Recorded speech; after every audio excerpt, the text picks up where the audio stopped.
Welcome to the Cipriani College of Labour and Co-operative Studies, CLR James Auditorium. In order to ensure a safe and pleasurable experience, we ask that you listen attentively to the following safety announcement.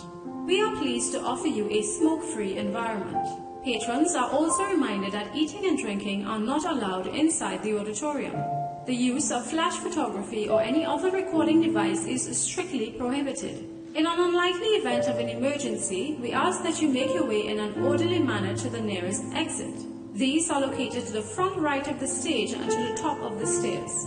We ask that you take the time now to identify these exits. Once through these exits, proceed to the nearest muster point, which are situated east of the building on the playing field, or to the front western end of the main building. Once at the muster point, please await further instructions from members of our crisis and emergency team. We thank you for your attention and patience, and do enjoy your stay at the college.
You may have your seats.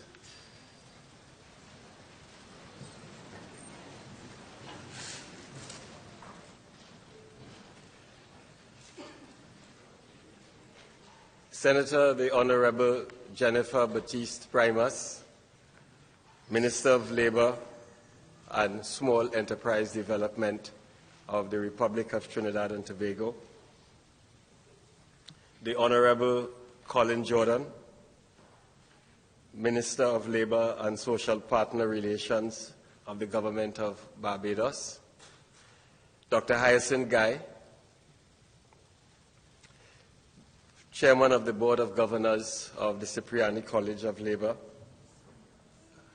and Co-operative Studies, Mrs. Natalie Willis, Acting Permanent Secretary, Minister of Labour and Small Enterprise Development, Ms. Kiva Williams, Acting Deputy Permanent Secretary, Ministry of Labour and Small Enterprise Development, Mrs. Claudia Konertz, Director, International Labour Organization, Decent Work Team and Office for the Caribbean, Dr. Rhoda Reddock, Chairman of the Professor and Member of the United Nations Committee on the Elimination of the Discrimination of all forms of discrimination against women, Mr. Michael Anisette, Representative of the Caribbean Congress of Labour, government officials, delegates, presenters, and participants. Ladies and gentlemen, welcome to the CLR James Auditorium of the Cipriani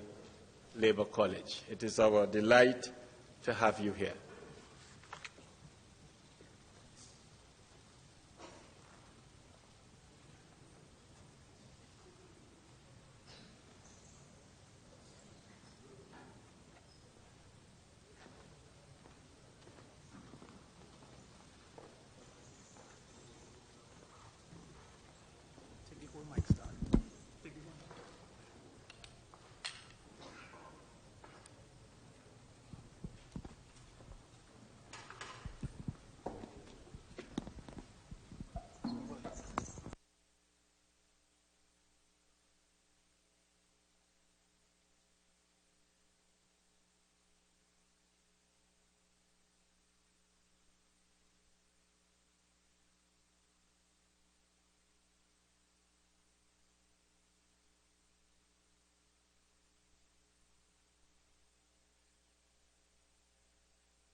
Barbados.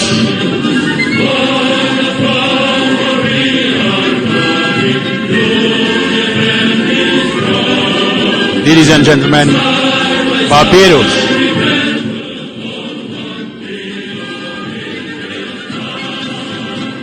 Ladies and gentlemen, Grenada.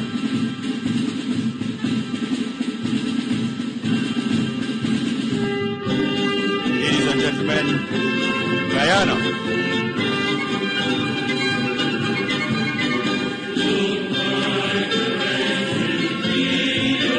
Ladies and gentlemen, Suriname.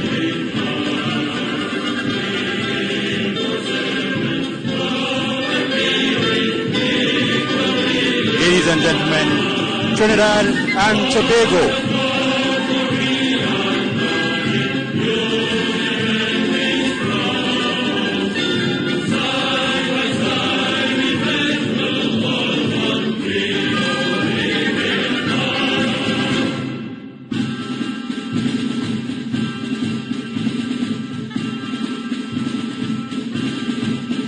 Ladies and gentlemen, welcome to the inaugural Caribbean Workers Forum.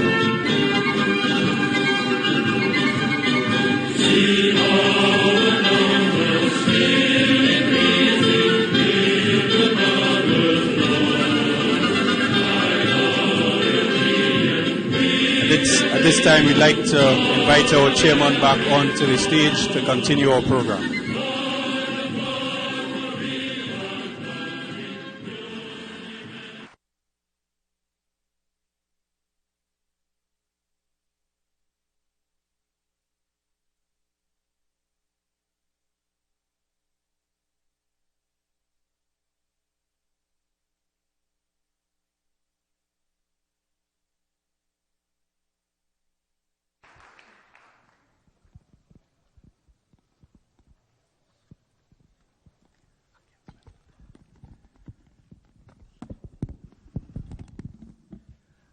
I now invite the Head of Department for Cooperative Studies, Mr. Colin Bartholomew, to lead us in the cooperative prayer.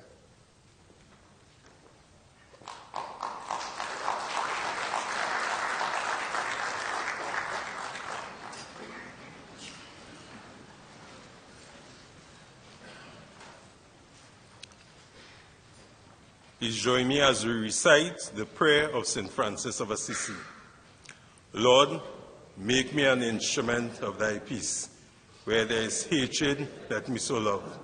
Where there is injury, pardon. Where there is despair, faith. Where there is despair, hope. Where there is darkness, light. And where there is sadness, joy. O divine Master, grant that I may not so much seek to be consoled as to console, to be understood as to understand, to be loved as to love.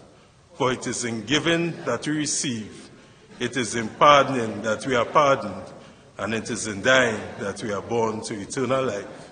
Amen.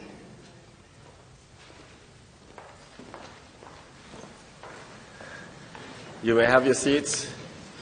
I now have great pleasure in inviting to address you or to welcome you the distinguished Chairman of the Board of Governors of the Cipriani College of Labor and Co-operative Studies, Dr. Hyacinth.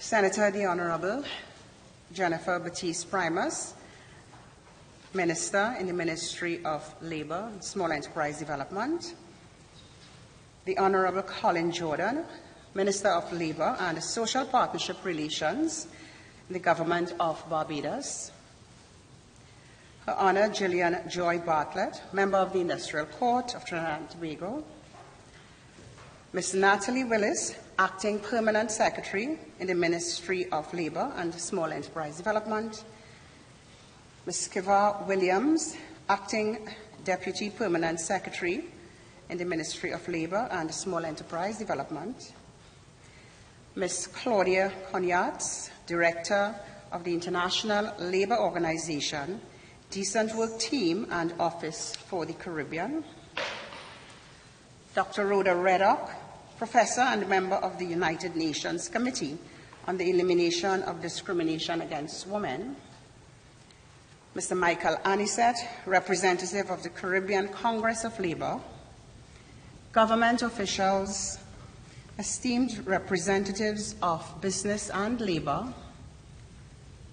Director Dr. André Henry of the College, and members of staff of the College, of the Cipriani College of Labor and Co-operative Studies, delegates, presenters, partners, and participants, ladies and gentlemen, members of the media.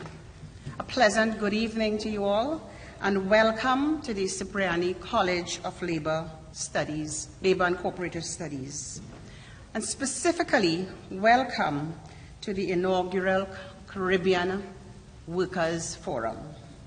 This occasion is significant for me as it is the first external activity I am participating in as the new chairman of the Board of Governors of the College. In this regard, I want to thank the Honorable Minister for the confidence that she has reposed in me and in the newly appointed board.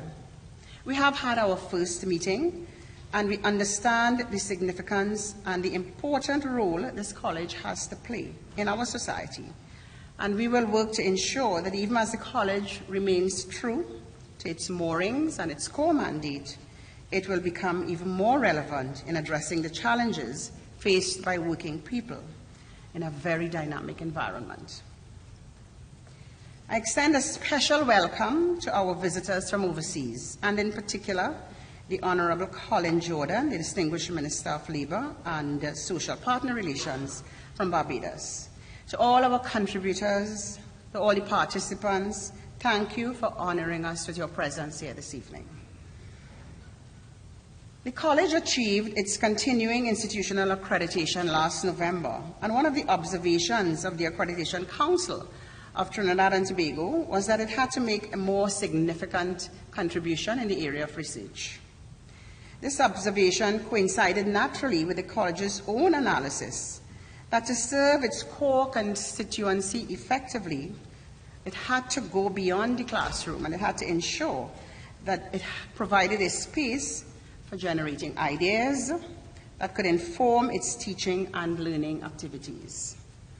We have to play a role in shaping the thought processes among our students, thought processes that serve to empower them and empower those students who pass through the halls here at Valsain, in San Fernando, in Tobago, and also online.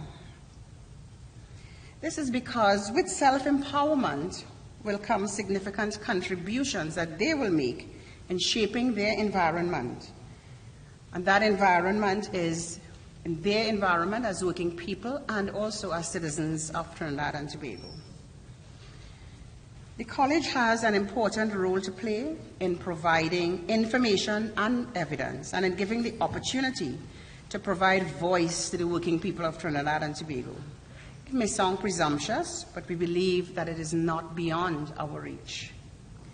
Over the last year, we launched the Elma Francois Institute for Research and Debate, named in honor of the national heroine who recognized and lived the importance of having a voice and exercising it in spite of the circumstances and the environment in which she found herself.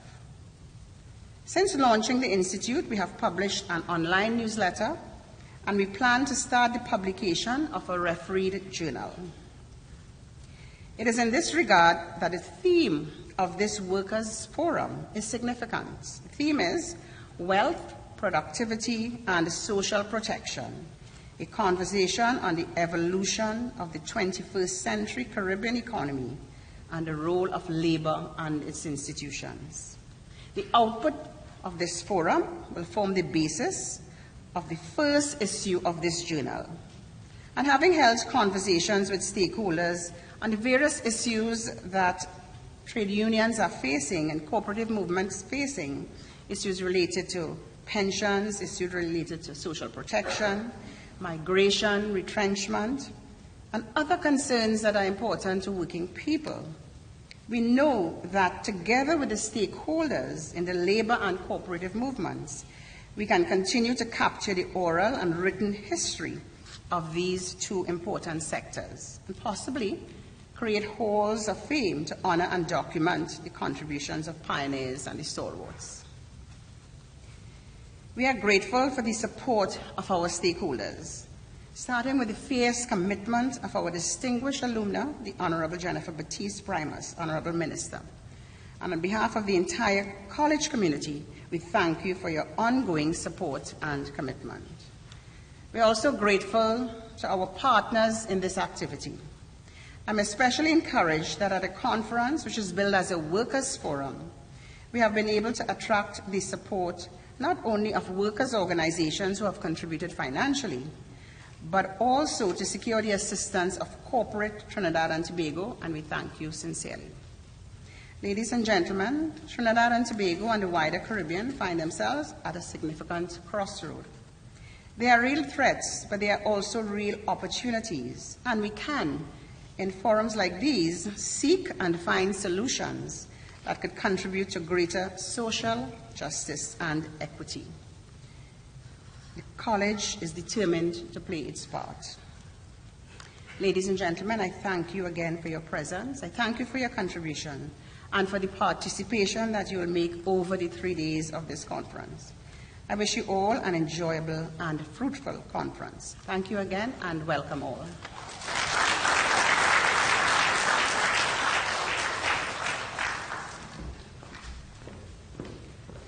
Thank you very much, Chairman.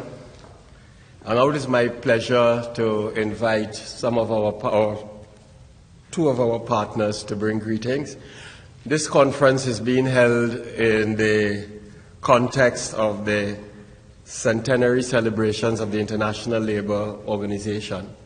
And in organizing this conference, we have partnered with the Caribbean Congress of Labour, with the ILO Caribbean office, and of course, we are shepherded by our line ministry. So without further ado, I would like to call to the podium the indefatigable, let me say a smaller word, the very special Mr. Michael Anisette. Mike, you had me tying up my tongue. Mr. Anisette is a member of the Administrative Committee of the Caribbean Congress of Labor. He is the General Secretary of the National Trade Union Center, and he is the President General of the Seamen and Waterfront Workers Union. And I would just like to say a personal word of gratitude to Michael for his assistance in mobilizing support in both the labor movement and in corporate Trinidad and Tobago. And I think it speaks to his stature and the respect that he commands, that some of the people who he may sit opposite to and negotiate on behalf of his workers would take his calls and would extend the hand of friendship to his friends. Mr. Michael Anisette.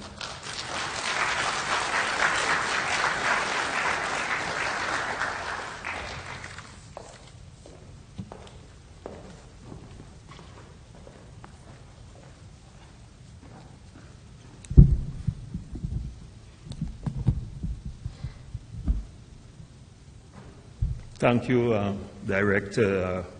Only hope with all that statement the corporate world will lend support to me the next time around. But having said that, let me do the normal thing and say all protocol observe and get into what I want to do, my styling of speaking. I would have normally I've been asked to do something in writing, but I think I want to do away with that. I want to speak as a trade unionist from my heart, with all the arrows aiming at everyone else. Let me first thank the Cipriani Labour College, the ILO, Caribbean Congress of Labor, and obviously the Ministry of Labor in conceptualizing this whole concept and program. It's the first for the Cipriani Labour College, and it's something that I'm proud of simply because it is something that I've been articulating for a little while, meaning what is the relevance of Cipriani Labour College as an institution, because I do not see Cipriani Labour College as a second choice. I see the Cipriani Labour College as an institution for the working class, and therefore they have a responsibility as an organization, as an institution, to develop the kind of critical thinking and analysis that is necessary for us as we move forward. Because there is this whole question of globalization, artificial intelligence, the question of the computer, and the question of what that does to the world of work. But in these 4 days, I will ask the presenters, I will ask the students, I will ask the trade unionists to sit down and critically look at the world of work. To ask pertinent questions and come up with pertinent solutions. Solutions that really speaks to the reality of what is happening and not necessarily follow the tradition. I want to say something. In the 1930s, America was going through the worst recession. Yes. And they found a solution. But the solution wasn't founded on the question of the traditional, what I want to call fiscal and financial responsibilities. It was founded on new thoughts and new thinking, where the trade union, which was the CIO, the communist movement at that point in time, and the socialists was pushing an agenda and forced the government at that time, Franklin Roosevelt, to make some interventions in a recessionary time that helped propel America to where America is today. And the point that I'm making is that in that recessionary time, the solution wasn't to cut jobs. The solution wasn't to close down any companies. The solution was not to take away any benefits that workers would have gotten. The solution was, at that point in time, to do something that was strange. And what was strange? The government taxed the rich and the business community to finance the 4 core issues that came about in the 1930s, which was the universal wages for workers there, the question of unemployment levy, the question of if you're sick you will get healed, and the final one was to create jobs from the government in order to propel the unemployed into the job market so that the economy can turn around. And the point I want to make, comrades, because we have to think about it, is that that was done in a recessionary time that is worse than what we have at this point in time. So that thinking out your box is necessary, thinking out your box is critical, and I think Cipriani Labour College, right, the intellectuals, the academics, the students who normally lead the march when we're talking about changes, must sit down and grapple with what is happening globally. When we leave this workshop, we must be able to come up with solutions that really speak to the real problems, because we have a responsibility. I do not buy, and I would not buy, the whole question that the increase of productivity, the new systems of doing work should be done in a way where we, as a society and as a people, are less privileged and disadvantaged suffers. Because, you know, the ILO in 1919, with their wisdom, spoke about social justice. And the right to have social justice if the society and the world is to progress.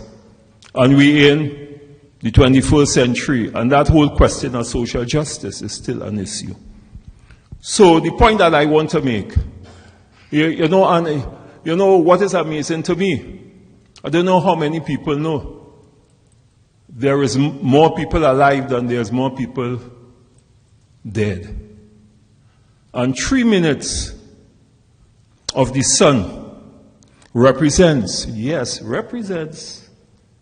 a whole year of the electricity that we use, be it from cars, be it from electricity, be it from washing machine, be it from our fridge. Just think about that. It's mind-boggling. And therefore, the critical analysis that I'm speaking about, the right to disagree, the right to ask questions, the right to ask whether or not in this society and this political system that we operated in, whether this is what we want as a people. Is it fair to us as a community? Is it fair to us as workers? And do we have to engage in the kind of conversation that will not talk about changing parties, but about changing the system that speaks to a reality, which is that the system speaks to the communities where the decisions are made, which will affect the communities, and the community is excluded from those decisions simply because we inherit a political system from away that doesn't speak to our cultural realities and who we are as a people. I would want to put that on the table. I wouldn't want to go further because my role is not to give a speech here today. But I want to thank all my brothers and sisters from the Caribbean region. I want to say welcome. I hope that you enjoy your stay in Trinidad and Tobago. I hope that you will bring to bear, and I know there's a common thread, that no matter where you are in the Caribbean, working people are suffering the same kind of problems. And that should tell us something. And therefore, we need to put our collective wisdom together in order for us to solve our solutions. I don't support the view that our solution will be solved by politicians. It has never been, it will never be. The solution will only come about when we as a society, when we as a people take ownership of the issues and come about with solutions that speaks to our realities. Thank you.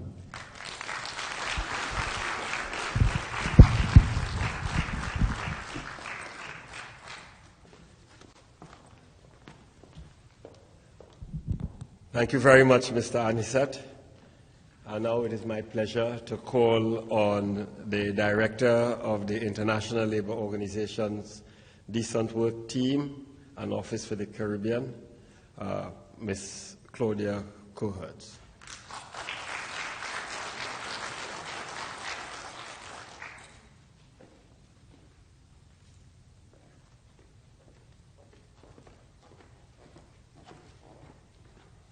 Thank you very much, and well, all protocols observed.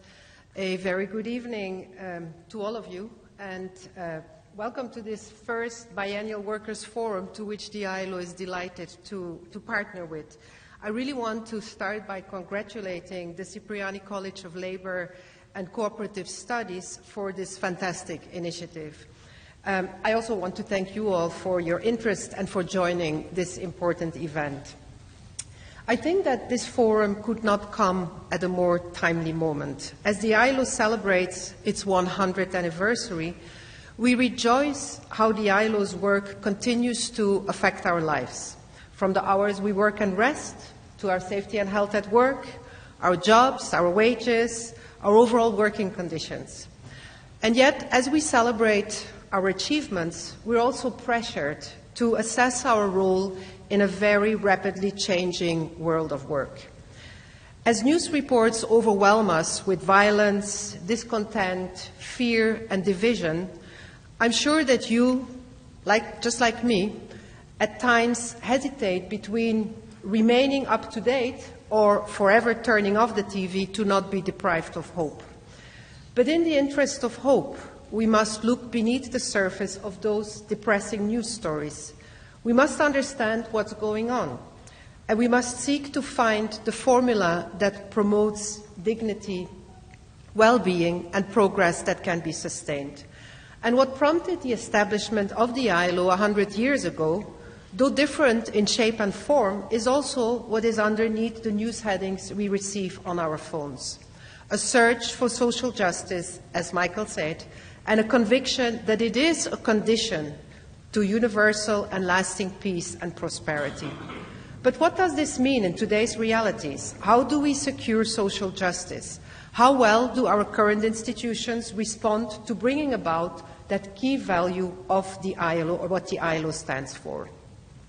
Michael was mentioning the new forces that are transforming the world of work. And of course, we witness all of them, and I know that in the program there's going to be much more discussion about it, but I just want to sort of mention a few elements. Too often, we see that globalization means competition for foreign investment that really leads to a race for the bottom. Among countries, putting pressure on labor standards, and of course, as we see a digital revolution that has no frontiers, we become more aware that we need a much stronger coherence between international organizations to regulate the increased internationalization of capital, of multinational enterprises, to make sure that we can continue to have a notion of decent work globally in the world. Another thing is that if we're not going to intervene, the digital economy is likely to widen both regional and gender inequalities. And the platform economy, it says, could recreate working conditions that we saw in the 19th century. Now, for sure, we don't want to go back there. But of course, we shouldn't throw the baby with the bathwater. It doesn't mean that technological progress is bad. But managing the impact of technology on the world of work is critical if we want it to work for us, not against us. Similarly, we talk about, I know everybody has certainly heard about the Paris Agreement and about, how the greening of the economy is going to bring such big changes, and it is. But of course the choice is between, it's possibly going to lead, that's what the prognoses say, to 6 million job losses, but it can also create 24 million new jobs. It's all about how we manage the process, how and what kind of choices we make, and how we prepare our societies so that we can make sure that working people are ready to either transition in new occupations or that young people are equipped to innovate, to set up enterprises, and to help realize a green transition. Another very important driving change that we see is, of course, the aging population. In most continents, we really see an aging population, and while, of course, the young population and the need to make sure that they get into jobs continues to be extremely important, we're also going to have to look, as was already mentioned by one of the previous speakers, at our social security systems and at what this is doing, how we can make sure that they continue to be viable, and also that everybody has access to social protection. So, of course, these things mean that we see ourselves in a very, very rapidly changing world of work. We have informality, we have already existing unemployment, and so on. Now, but so rather than going forward, when we look at all the problems, we seem defeated by our challenges. And then again, I would say that it doesn't have to be quite so dark. It depends on the choices we make as societies, as policymakers. And there's been discussion about the need for a reinvigorated social contract. I believe we need to take that seriously. The need for some level of redistribution is undeniable. As you were referring, Michael, about 90-30, that was what was happening. We have a lot of inequality in today's world. And so the three dimensions of what is called the Sustainable Development Agenda, the economic, the environmental, and the social, if we look at those three, it seems that people will not accept reforms, either in the environmental or in the economic arena, unless these reforms are accompanied by social reforms that cushion the pain and amplify the gains and make the gains accessible to more people. One of the key takeaways of the report of the Global Commission on the Future of Work and the declaration that was adopted in our conference in June, in the Centenary Conference, was that we have to ensure a human-centered approach that accompanies the forces of change. We have to make sure that people are supported in the transitions in which they find themselves, and trade unions have a very important role to play in this. So I believe that this forum couldn't be more timely. It's extremely important that trade unions can, together with academics, can really look into what are the solutions going forward, and that we can then further take that forward. So you all have an immensely interesting program ahead of yourselves. And I'm sure that all of you will go back to where you came from with a lot of food for thought. I hope very much that you will multiply the discussion, the debate, the discourse on these very important issues. It always seems impossible until it is done, as Nelson Mandela said, and I know that we all can make a difference. Thank you very much.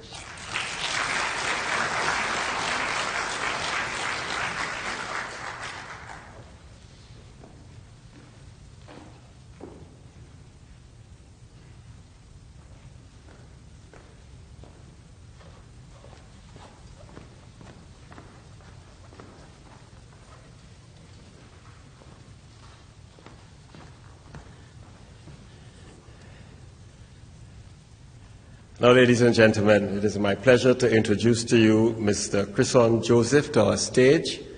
Crisson is a seasoned performer and program coordinator at the Academy of Arts, Letters, Culture and Public Affairs at UTT. He's also the son of the Penguin. Tonight, Crisson will perform a medley of Caribbean sound.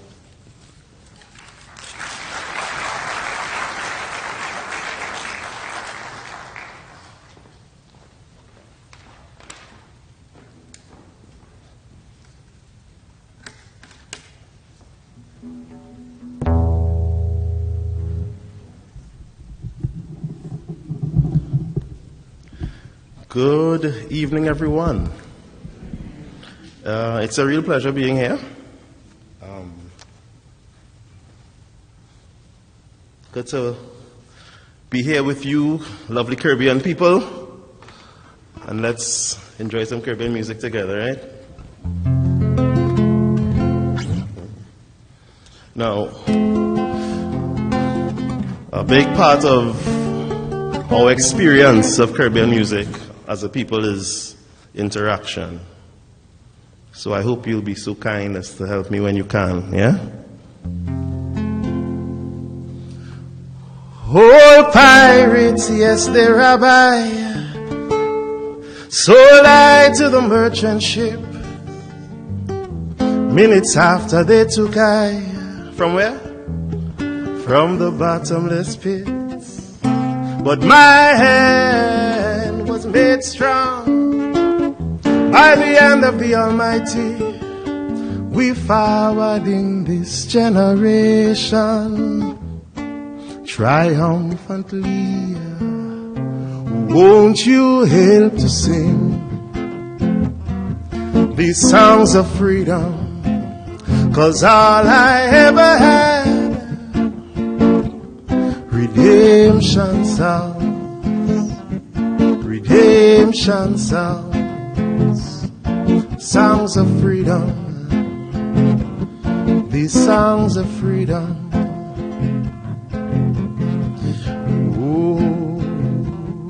Well, it's the strangest feeling I'm feeling. Oh, Jalo, we will always believe in. Though you may think my faith is in vain, till Shiloh we chant Rastafari's name. Well, I'm living while I'm living to the Father I will pray. Only He know how we get through every day. Hardly I came the price, I'm a leg we have to pay.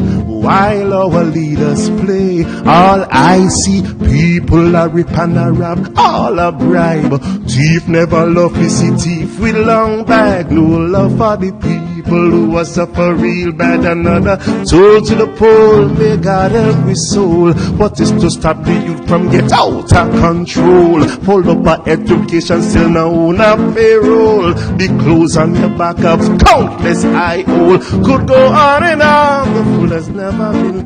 I could go on and on, the fool has never. I could go on and on, what? I could go on and on. The fool has never been told.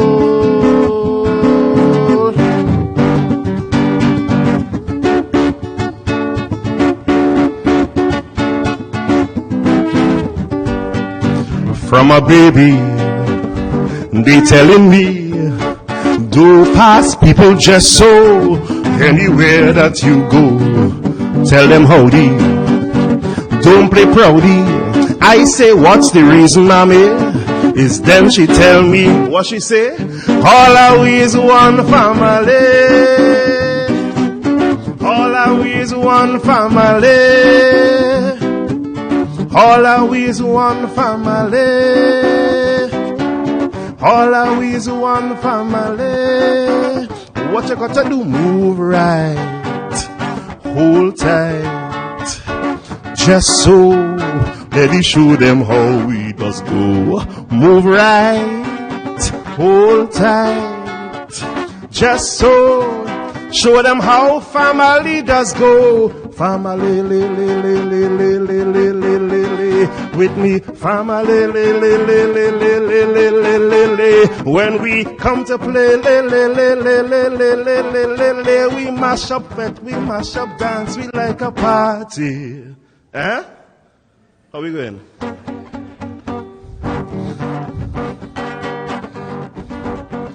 We don't see skin, we don't see color.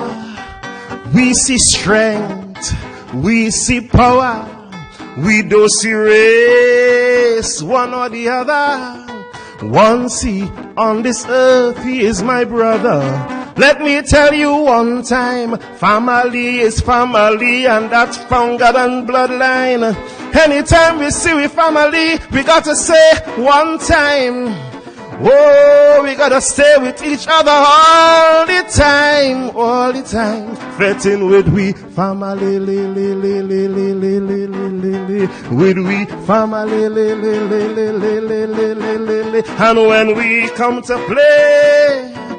to play, we don't see fat, we don't see, we like now everybody jumping up together, together, waving up together, winding down together. Tell them solidarity forever.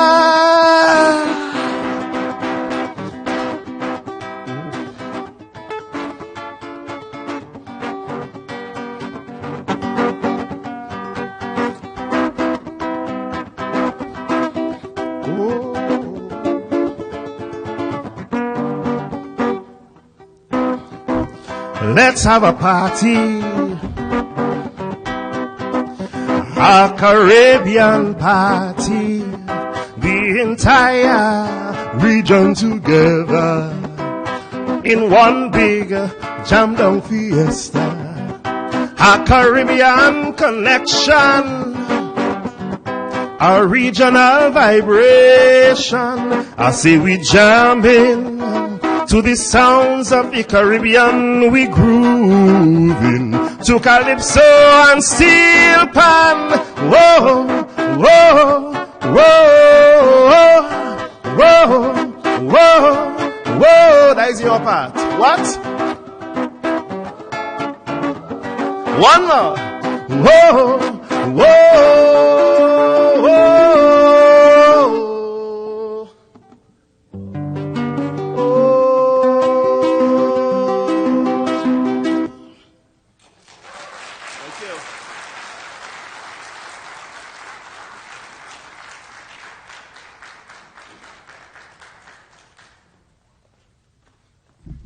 Ladies and gentlemen, Mr. Kushon Joseph.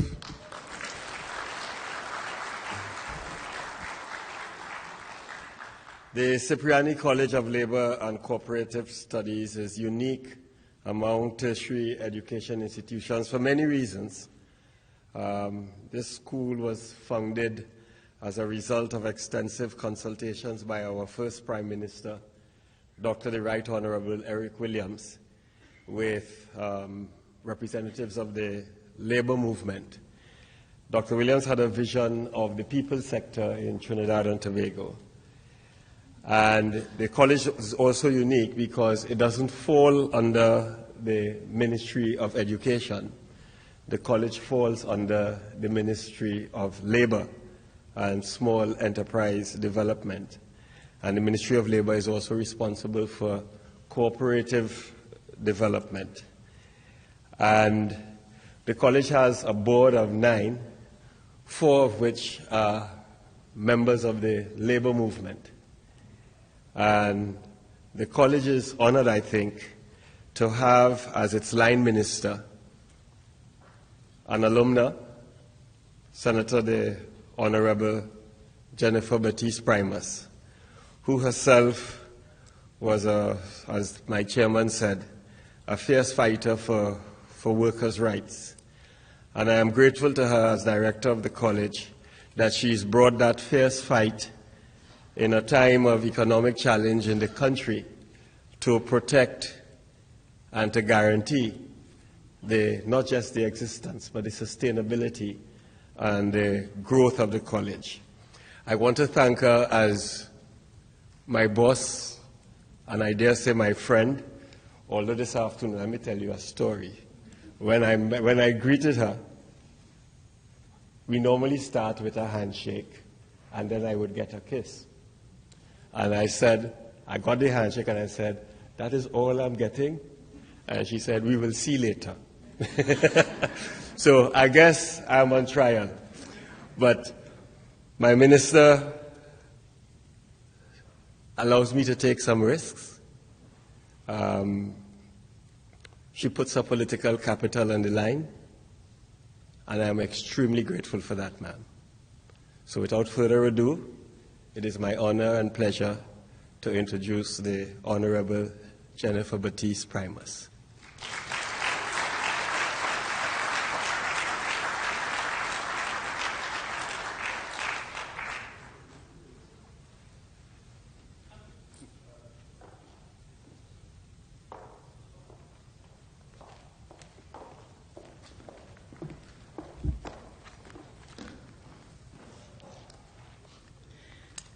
Thank you very much. Thank you very much, Mr. Chairman, who happens to be the director of this college, Dr. André Henry. And all I would say is, do not believe everything you hear.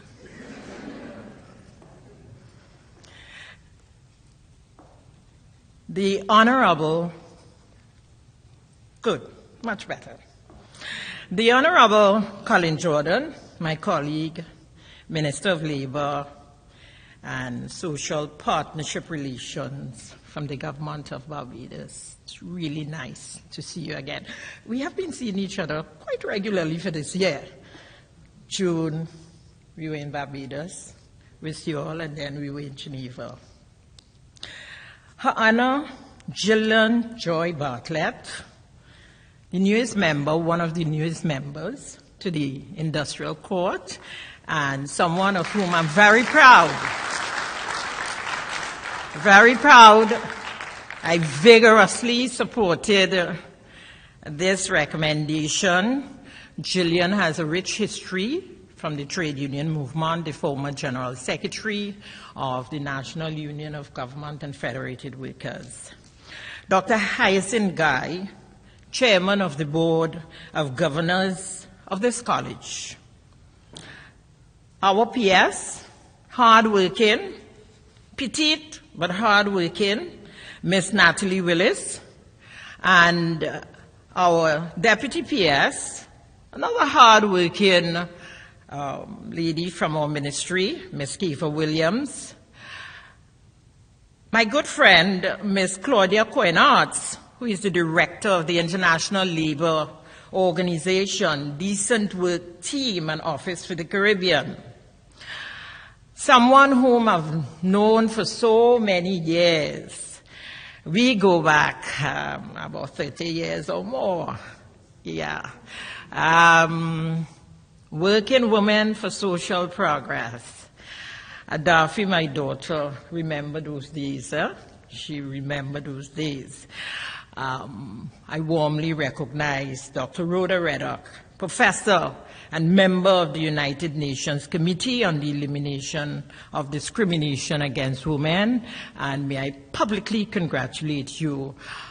Professor Rhoda Reddock had overwhelming support in our bid for this position. My good friend and combatant, comrade, Michael Anizet, fearless. He's representing the Caribbean Congress of Labor here this evening. He is also the president of the Seamen and Waterfront Workers Trade Union. He is also the general secretary of the National Trade Union Center. He is also a member of the board of governors of this college, and I warmly welcome him.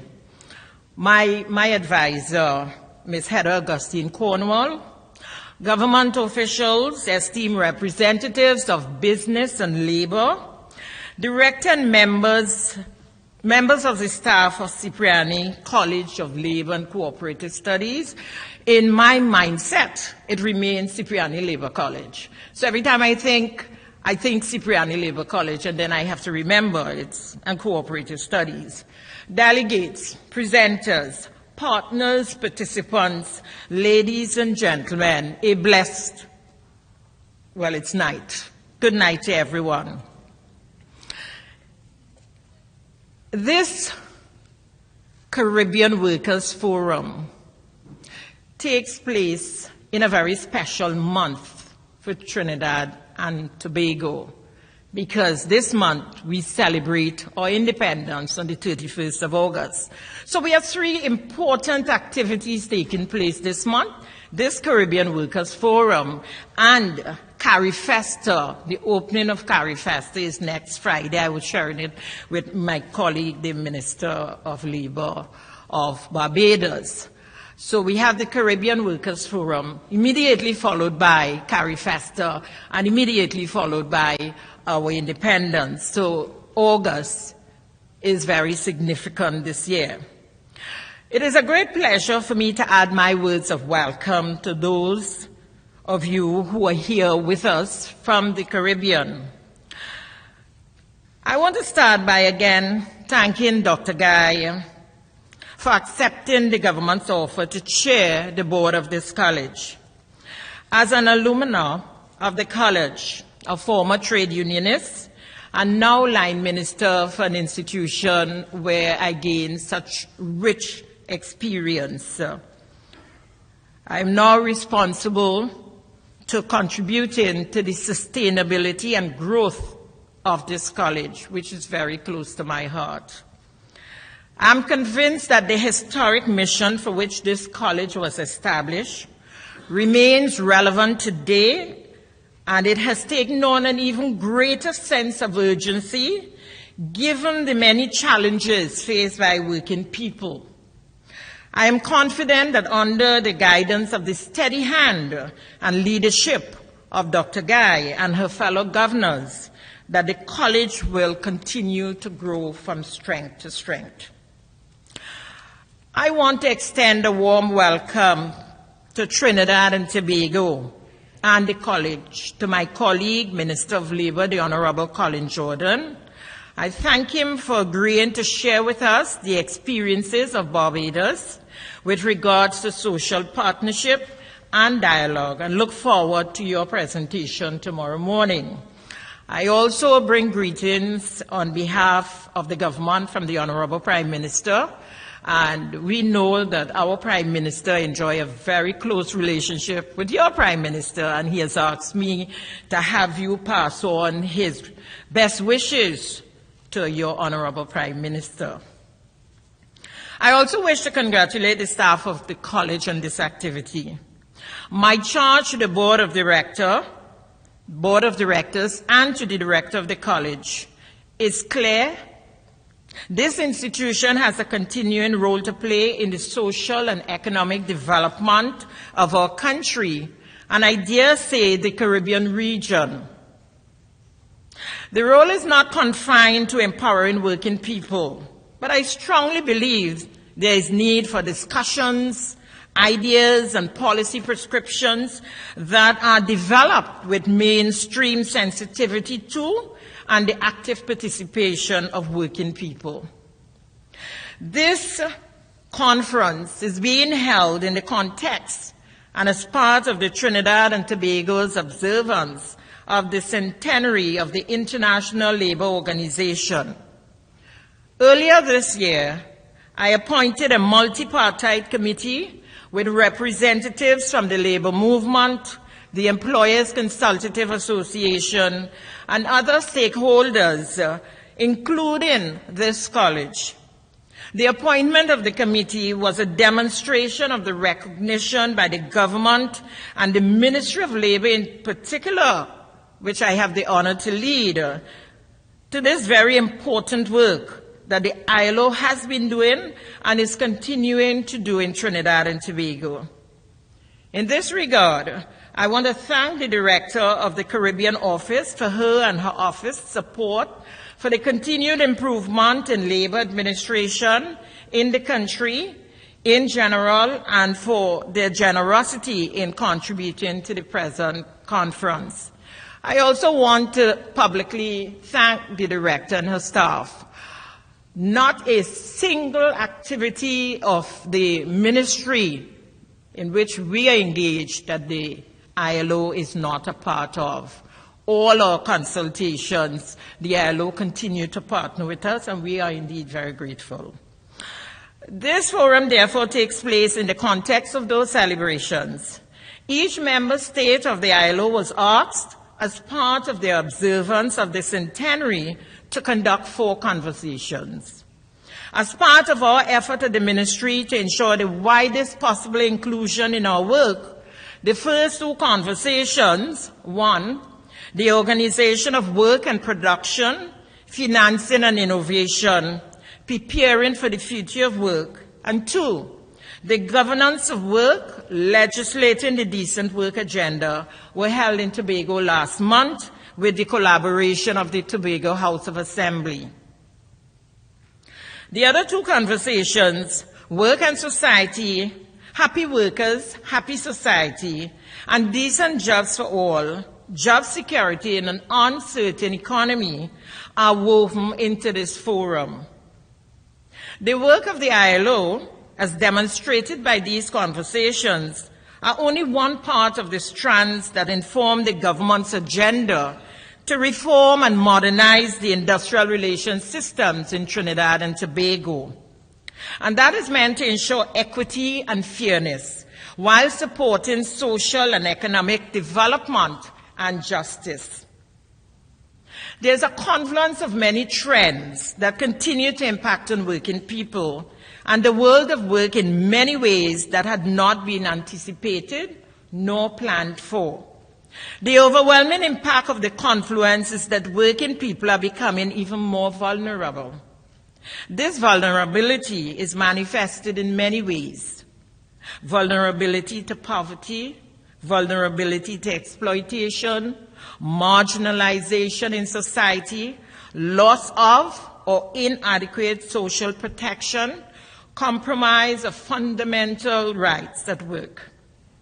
There are, in a sense, global trends, but in the case of Trinidad and Tobago and the wider Caribbean, there are challenges that are specific to us that have the impact of intensifying and multiplying the general trends. Ladies and gentlemen, comrades all, we are aware that a piecemeal tinkering around the edges is not the responsible response to this rapidly changing operating environment. The industrial relations framework of a country must be able to keep pace with the global and local imperatives. In fact, if we are to lay a basis for high productivity and competitiveness, we have to be anticipatory in our policy making. As we would have noted, one of the conversations for the observance of the ILO centenary is the governance of work, legislating the decent work agenda. I venture to state that our approach as a government has been to address industrial relations system as an integral part of the governance framework of the country. As a small open society with an economy that is highly dependent on international trade, we have to address these imperatives. But at the same time, we have a moral obligation to make sure that the system is fair and transparent and provides a basis for equity and social justice. As the Minister of Labour and Small Enterprise Development, along with our executive management team, we have a very small management team at the level of the ministry, which I am proud to lead, with our permanent secretary, our deputy permanent secretary, our senior legal officer, our director of human resources, my advisor, and myself. So it's not about me as the minister, it's about teamwork that we have been able to achieve many of the mandates that have been set. As a team, we have been pursuing an ambitious agenda to understand these trends, to anticipate them, and to put in place policy and legislation that would mitigate any negative impacts and create an environment in which working people can thrive. Over the course of this administration, we have taken a strategic approach to reframing and modernizing the industrial relations policy and legislative framework. Permit me to share some highlights of this program. This is important to understand the opportunity presented by this conference to contribute to this important work. With regards to industrial relations, the core of our industrial relations system in Trinidad and Tobago is the Industrial Relations Act, Chapter 8801. The basis of good policy and good legislation is strong stakeholder buy-in. Starting in 2016, shortly after taking office, as a matter of fact, we assumed office in September 2015, and by January 2016, we were hosting our very first consultation on the reform of the Co-operatives Act. So shortly after taking office, we set about a process of extensive consultations. We recognized that the IRA in particular stirs strong emotions, and that we had a responsibility to work especially diligently to bring stakeholders together for a consensus. I know that some of my colleagues from the trade union movement have accused me of only consulting. From 2016 to present, we have engaged in a historic 21 consultations, and we have made advancement. I will share a few with you. On February 22nd and 23rd, and April 8 in 2016, the ministry conducted a national tripartite stakeholder consultation on the Industrial Relations Act over a course of 3 days. At the end of that conference, at the end of that consultation, we invited further comments from the stakeholders.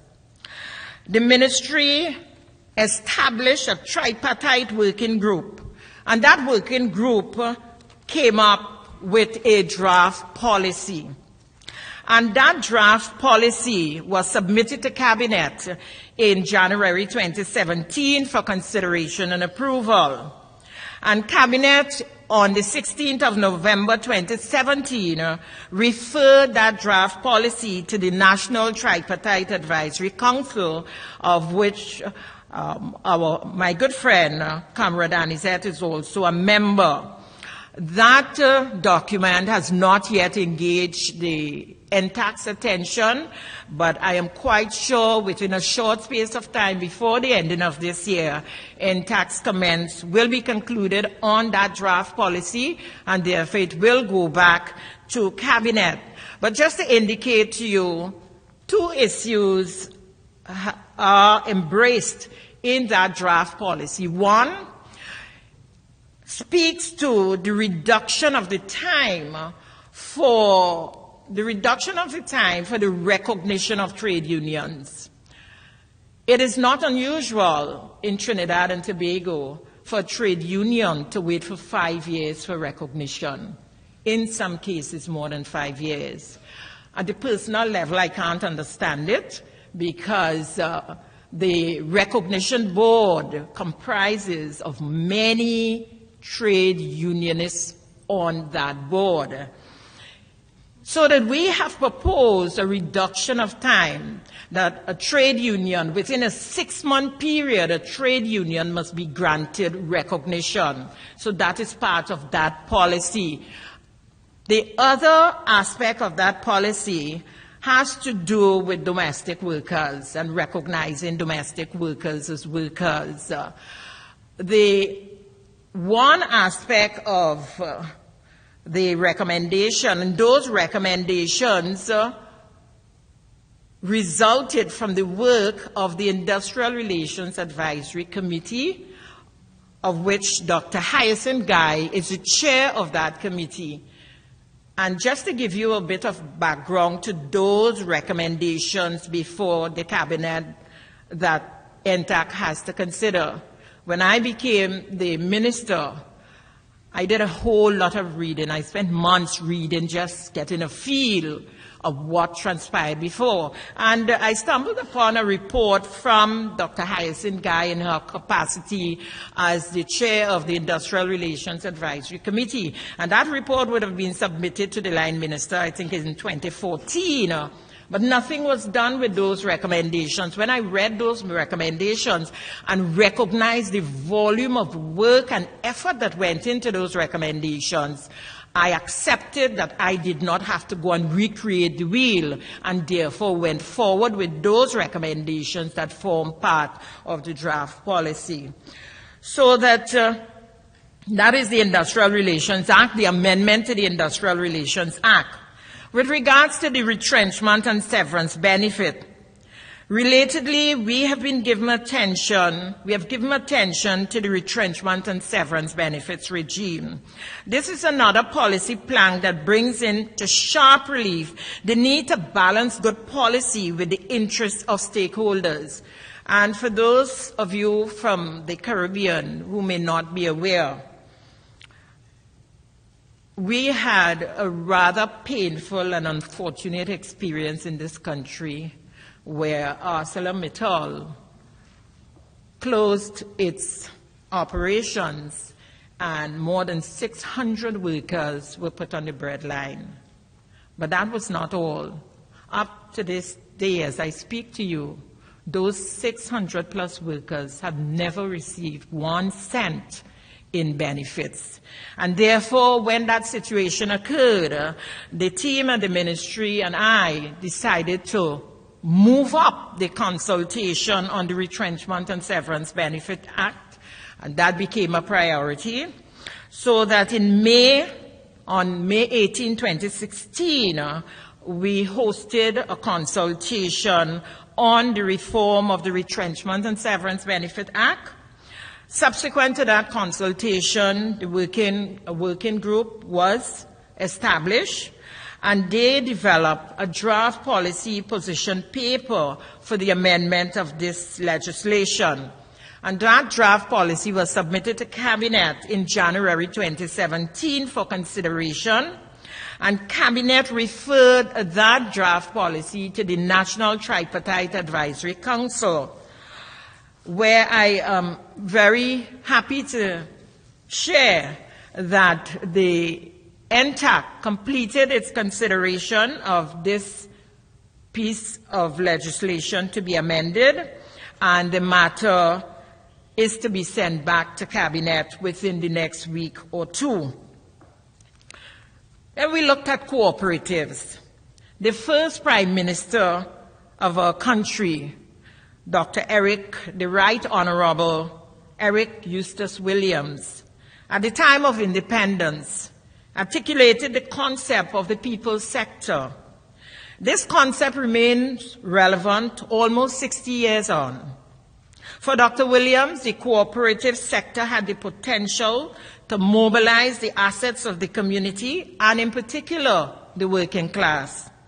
This nexus between cooperatives and the labor movement is evidenced in the formal renaming of this institution from the Cipriani Labor College to the Cipriani College of Labor and Cooperative Studies.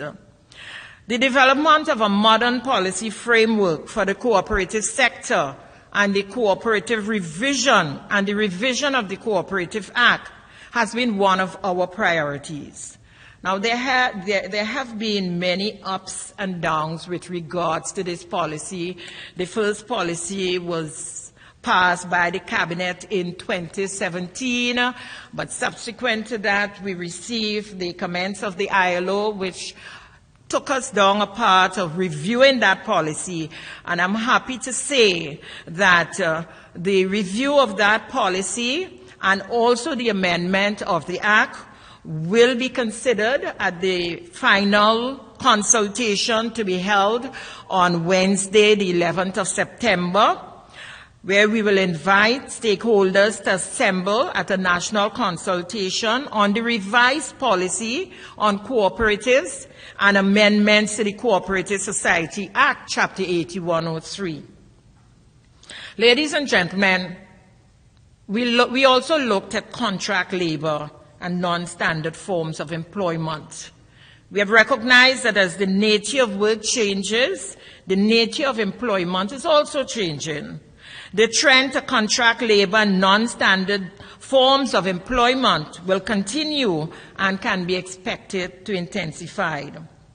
We have identified the main economic, financial, social environmental factors that have contributed to the emergence and growth of contract employment in Trinidad and Tobago.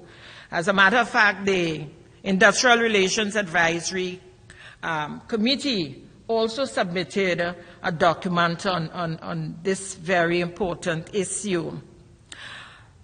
We held a consultation on contract labor.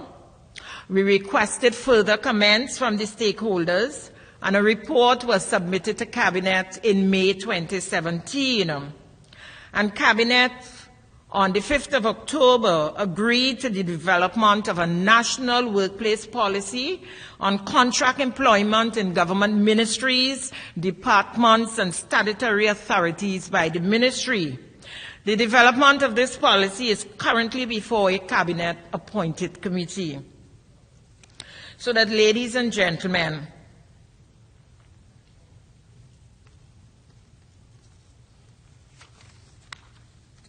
we view the amendment of these various pieces of legislation as critical.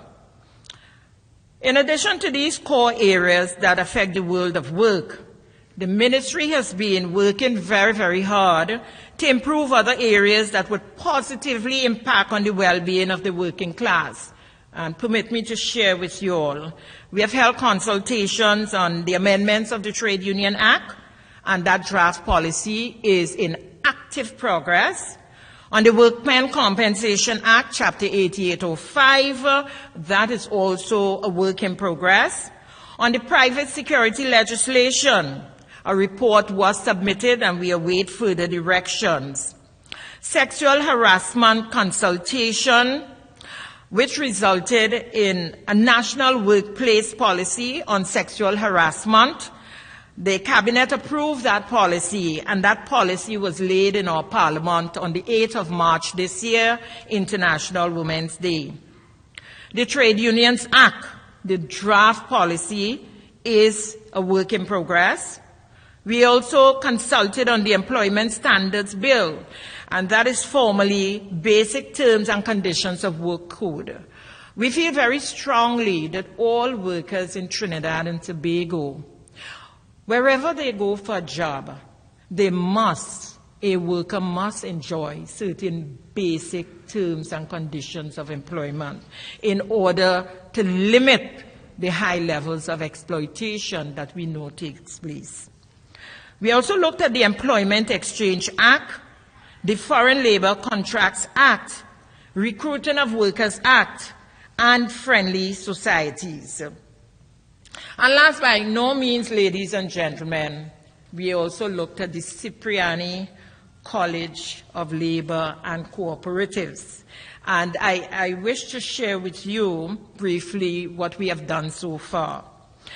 We held the first consultation on the 25th of January 2017. The comments from the stakeholders were collated into a draft policy paper, and this paper was submitted to Cabinet in May 2017. Cabinet approved the draft policy position paper in July 2017. Following that approval, Cabinet forwarded that draft policy to the Chief Parliamentary Council for the development of a draft bill. That draft Cipriani College of Labour and Cooperative Studies Bill of 2018 was forwarded to all the stakeholders, such as the college itself, the directors and board of governors, the Accreditation Council of Trinidad and Tobago, the Ministry of Education, the Ministry of Finance, just to mention a few of our stakeholders. Following these requests for comments, the draft Cipriani College of Labour and Cooperative Studies Bill was submitted to the ministry. We took a decision at the executive team level that because we have a new board in place, we should allow the new board to have a look at this draft bill before going forward with it to the to the Parliament, and in that context, Madam Chair, just this afternoon after lunch, I would have signed off that letter prepared by the Permanent Secretary to forward the piece of legislation for you and your board to consider. And I trust that you all will put it as a priority, because we would like to submit it to Cabinet by the ending of August. I think Madam Chair is familiar with me by now. I always want everything yesterday. And ladies and gentlemen, so that is where we are with regards to Cipriani College of Labor and Cooperatives. I have taken the opportunity to share a bit of the very extensive work program with you, not necessarily to impress you, but to lay a foundation so that you could understand that the work that you will be conducting over the next 3 days would assist us at the ministry in the reform and modernization of the industrial relations system in the country. From my perspective, in approaching policy development, there are two interrelated principles that I believe we must satisfy. And I believe that this forum and its outputs can be a very useful vehicle.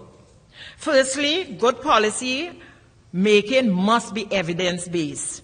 The complexities of the issues faced in the world of work, the probability of unintended negative consequences, the risks and vulnerabilities facing working people mean that policy development and policy formation cannot be left to chance. It is important to understand what are the consequences on individuals, groups, and the wider society of policy initiatives.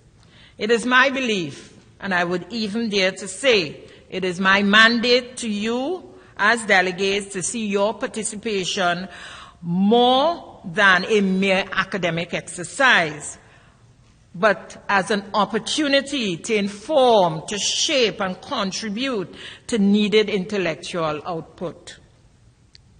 Secondly, in a modern society with increasingly sophisticated partners, there is an indispensable need for stakeholder involvement and participation in policy development. The track record of this ministry over the last 4 years has demonstrated a very firm commitment to the involvement of stakeholders in framing policy. Indeed, every policy proposal or piece of draft legislation has been informed by meaningful, rigorous, and robust stakeholder consultations. As I said earlier, I have been accused of only engaging in consultation, but I would argue that consultation is the bedrock of not only good governance, but good policy formulation. I believe that the gathering of so many stakeholders who have an interest in the world of work, in particular and the development of a Caribbean society in general, is an ideal opportunity to harvest ideas. Part of my clear guidance to the college is that we must approach our work from the whole of government approach, wherein we seek to leverage resources for the good of the whole. The history of economic development has revealed some very disturbing trends. In the last 40 years, there has been a marked shift in economic development, whereby the gains in productivity brought about by advances in technology, and more importantly, investments in human capital, are not being reflected in gains in workers' wages and workers' protections. The shift from wage-led growth to profit-led growth has implications for public policy as well as the well-being of workers themselves. As I noted earlier, one of the conversations that the ILO encouraged member states to have as part of the centenary celebration is work and society, happy workers, happy society. The well-being of workers is an indicator of a just society, but is also a barometer of a stable society. The government of Trinidad and Tobago has invested heavily in this conference. I believe it is worthwhile. It is a worthwhile investment, and I look forward to being proved right in this regard. All I ask is that you engage in your discussions and deliberations fearlessly, and that you make every effort to develop and share ideas that are practical, relevant, and appropriate, as my comrade Anisette indicated in his discourse earlier.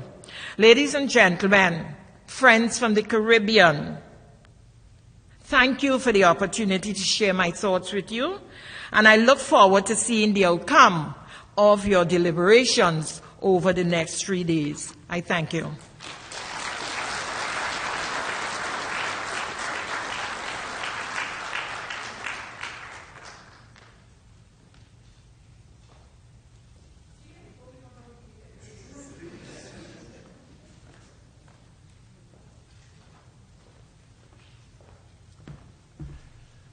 Senator the Honorable Jennifer Baptiste Primus.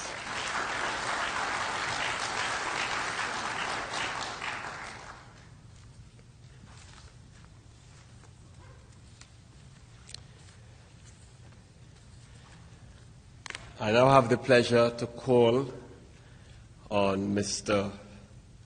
Atkins O. Vidal, the coordinator of the Elma Francois Institute for Research and Debate, to move the vote of thanks. Mr. Vidal.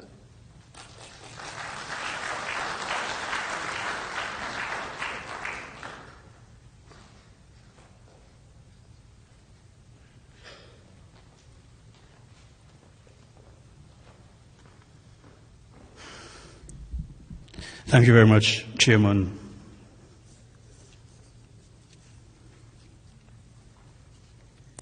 The Honorable Colin Jordan, Minister of Labour and Social Partnership Relations, Government of Barbados.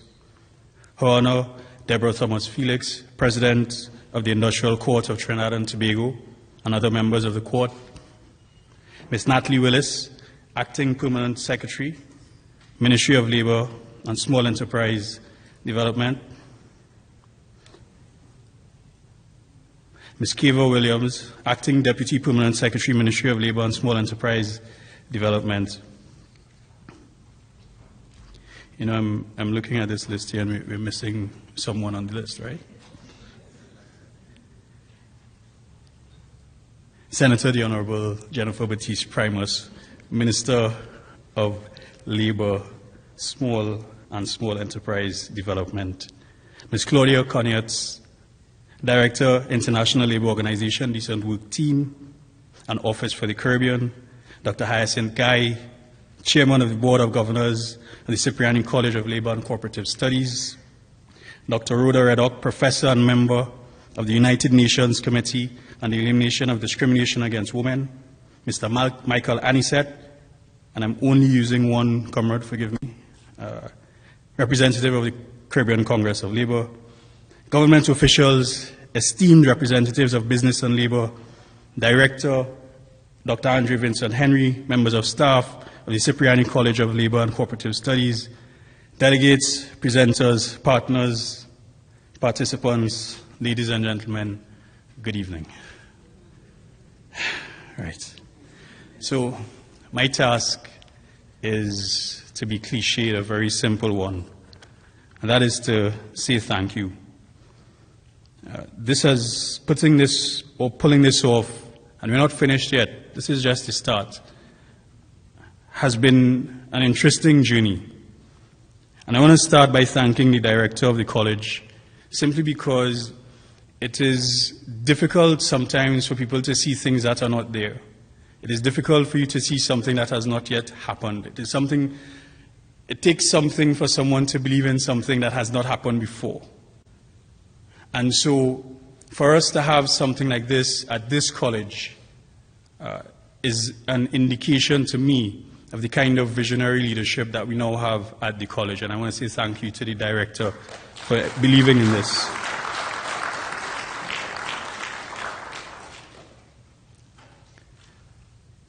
Members of staff who have dedicated hours on end.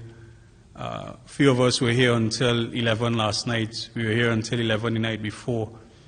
And I know that they're still not sure on whether we're paying overtime or what the situation is, but they stayed with me. So I wasn't here by myself late into the night. We have some new graphic artists who learned the hard way, baptism of fire, that academics have a different understanding of what a final edited document is compared with everybody else. So every morning we'd wake up and we'd say, no, I think this should be a little different, and we could probably see this a little different. So we go back to the graphic artist. And, I'm not sure, I haven't been told what the conversations have been in my absence, but they've always complied, and we're very grateful for the documents that they've helped us to produce. There's one in particular, not on staff, who we call on at the 99th hour, who's responsible for our logo, our main logo, which was then complemented by another one of our young members of staff, also graphic artists. And this is fantastic work here, ladies and gentlemen.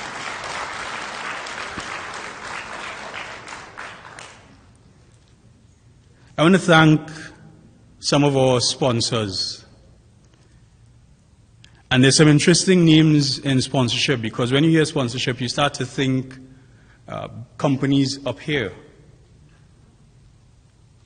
I want to start with some of the important people, because if you have $10 and I ask you for $5 and you give me $7, then that is a much bigger contribution than somebody who has 50 and gives me 10. And I want to thank Comrade Balkaran, who has given of his time and whose contribution we will have the pleasure of engaging in on Saturday. Mr. Balkaran, thank you very much. He sponsored our lunch, by the way. He's cooking, so. Mr. Williams, a student, small contractor, but felt that this was important enough that he dip in his own pocket to contribute to what we're doing here today. So, Comrade Williams, I know you're somewhere in the audience. The Amalgamated Workers Union, the Seamen and Waterfront Workers Trade Union. How often do we hear that? We have an event and our sponsors include members of the trade union movement. Comrades, thank you very much. And, well, comrade, you've given me you have to allow me to lead into the thing. We have dignitaries among the membership of NUJFW. We can't just put them with everybody else just like that. You have to single them out. So, when we first started, and I approached the comrade to discuss it, I can't think of a time, and there's some comrades in the trade union movement who I know very well, and I'm not very familiar with her or none, I have to admit that. But at no point in time did the comrade ever make me feel as if we had not been comrades arms in arms for years and years and years. And I felt that it was important for us to single out, particularly as we have Professor Reddock in here, that in a movement dominated by men, that we have so many women as well who play such a critical role in the development of the movement.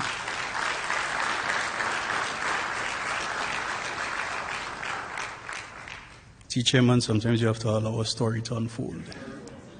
Okay. I want to thank members of the cooperative and credit union movement. RAND Credit Union, I know I saw some of the members coming in earlier. Thank you very much. Some other companies, Massey Group, we could clap at the end of each one, and it's up to you. Aston Enterprises Limited, Bryden PI,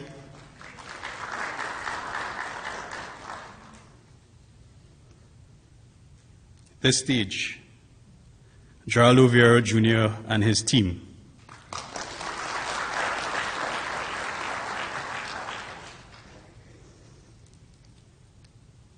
And of course, if we were to have a designation or a platinum sponsor, the Ministry of Labour and Small Enterprise Development.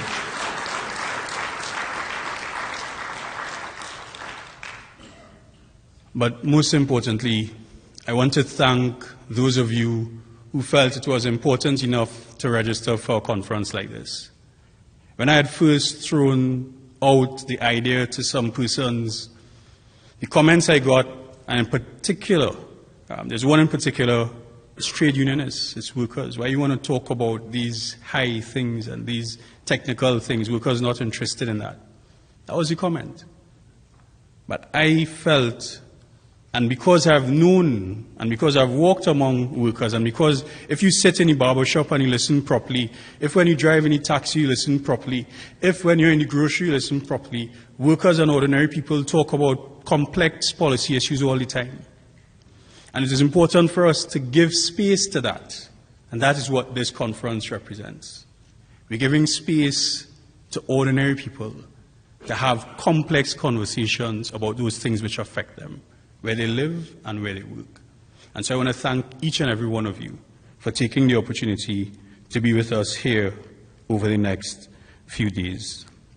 And I want to close by saying, comrades, the stage is not accidental nor incidental. When they push us and we don't move, and when workers collectively withstand all of the pressure and all of the oppression, it's because our house is built on rock and not sand. And so our stage reflects that. And I want to say to you, welcome to the first Caribbean Workers Forum, and its success depends not just on myself or my team, but on the contributions from every single one of us. Thank you very much, ladies and gentlemen.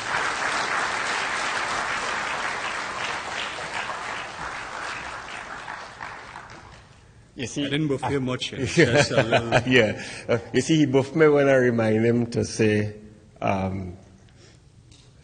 NEGFW, because Minister, although you stole her from us and put her on the court, but you forgot to mention that our reception this evening is hosted by Angostura Limited. And I'm very pleased to have Mr. Rahman Mohammed here. But the reason I'm holding him here, I'm getting a little paternal. This is a good man. This is a good man. And I don't want to be condescending, and I hope it's not misunderstood, because you don't do these things as an academic, but this is a good man. And when I think of when Ian Daniel, the head of labor studies, said, you know, we need to reactivate the center. We need to make sure that the college gives voice. I said, well, who will do it? And he told me Hyacinth would. And when I approached Hyacinth, there was no promise of increased remuneration. It was just a promise of a lot of hard work. And in 15 months, the transformation he has made, I want you to stand with me and give him a round of applause. This is a good man.